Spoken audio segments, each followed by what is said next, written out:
Hi, good morning. Today I want to discuss the differences between mental health professionals. I've had a few clients come into sessions looking for like a psychologist, a psychiatrist, and not really understanding the difference. And I've had some ask me in session, what is the difference?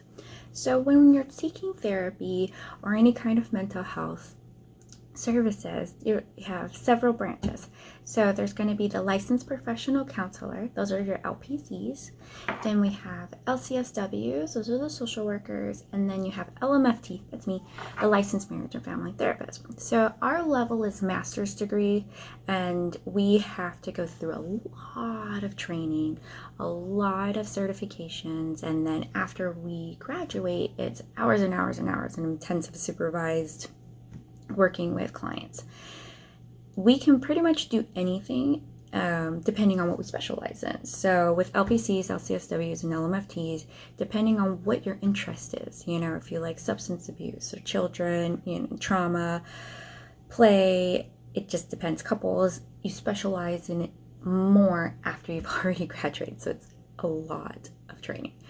Next level up would be your psychologist. So the psychologist maintains a PhD, so they have to go to school for a longer and get a lot of training when it comes to research and teaching. So it's a little bit more extensive than our LPCs, LMFTs, and LCSWs. Now you can have a psychologist that also holds those degrees, those licenses as well. To maintain your license, we have to obviously do more training and submit to the state. All of us across the board have to be regulated by their state boards.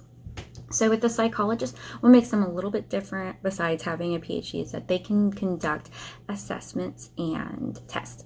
So if you're needing to be tested for ADHD, autism, anything like that, they'll do a psychological evaluation. And those are very long assessments, but it's really great for if you have children in school that need more modifications and stuff like that. Now, at the top tier are psychiatrists. So these psychiatrists are actually medical professionals. They go to med school. That's why they can prescribe meds to you. Now, psychologists typically don't do a lot of psychotherapy. So what we do down here on the bottom tier, we do a lot of counseling and grief work and working with the clients one-on-one. Psychiatrists don't typically do that as much. It's very short sessions because they're trying to identify what the problem is to either start medication management and things of that nature. Psychologists can do therapeutic services. So we all have some kind of similarities. It's just the differences in the advanced training, specialization, and then what we can provide. Now, across the board, everybody can diagnose.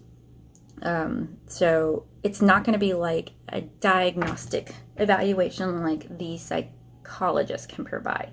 With the LMFTs, LCSWs, and LPCs, yes, we do diagnose, but it doesn't have that kind of oomph behind it like somebody with a PhD or an MD behind it. The psychiatrists, they usually are the ones that put orders in for a psych eval or even medical labs because they're wanting to look on if there's any genetic components to the mental health, to whatever diagnosis you have, or they'll do blood work because sometimes they can tell if certain medications won't interact, based off of if you have bipolar, schizophrenia, depression, anxiety, everything. It's all chemicals. You have to remember we have chemicals going off in our head. So like I explained to some of my younger clients is I want you to picture a door or a key in the lock system inside of your mind. So sometimes we have a little bit more flooding in and sometimes we have a little bit less. So when we regulate it with medication, it's gonna lock that door, creak it open, kick it open, or close it up a bit. It just all depends on what our mind and body is doing. And that's what the psychiatrists focus on because they can actually provide those tests for the individual. I had a client tell me that a lot of times when they get diagnosed, they feel like they are the problem. So one thing I do want to remind you guys of today is you are not your diagnosis. You're not depression. You're not anxiety. You're not bipolar or anything like that. It is something that you battle with, maybe something that affects your life, but it's not you. If you're able to depersonalize it and put it to the side, you'll realize it's a lot easier to work towards kind of healing and growing. Oh, I forgot one more medical professional. We have our psychiatric nurse practitioners. They're amazing because we have very minimal psychiatrists out there. So the psychiatric nurse practitioners kind of work with them or under them to be able to provide medication management for our clients as well. So do you have any questions about it? You want to know any more information? Send me a message, send me a comment, and I'll do my best to try to get back to you. Bye.